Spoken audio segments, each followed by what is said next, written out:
আরেক ভাই প্রশ্ন করেছেন, জামাত শিবিরের সাথে আমাদের যে মাসআলাগত সমস্যাগুলো আছে দয়া করে একটু খোলাসা করুন। এটা তো ভাই আমাদের এখানে বলার আলোচ্য বিষয় নয়। যারা জামাত শিবির করেন, কেউ যদি আমার কাছে দাওয়াত নিয়ে আসেন, আমি সারা দেশের সকল জামাত শিবিরের ভাইকে অনুরোধ করব, আপনারা মেহেরবানি করে আমাকে একটু আলেমদের মাধ্যমে দাওয়াত দেন।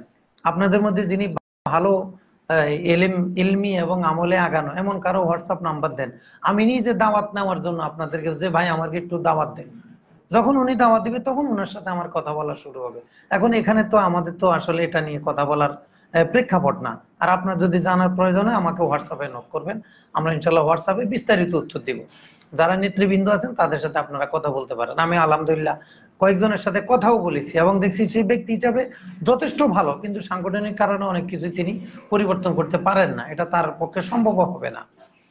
এজন্য আমরা সার্সিনার মাসলাকে যারা আমরা জামাত শিবির করি না, জামাত শিবির কেউ করুক এটাও পছন্দ করি না, তাই বলে যেখানে সেখানে তাদের বিরুদ্ধে বলা এটাও আমরা পছন্দ করি না। এখন আমাদের বৃহৎ ঐক্যের সময়, তা উনাদের মধ্যে অনেক দোষ থাকতে পারে, সেটা তো আমরা সবার সাথে বলবো না। যার সাথে বললে ফায়দা হবে তার সাথে বলতে পারি, এটা যারা নেতৃত্ব পর্যায়ে আছেন তাদের সাথে বলতে পারি। পথে ঘাটে এগুলো বলার খুব একটা ফায়দা আছে বলে আমরা মনে করি না।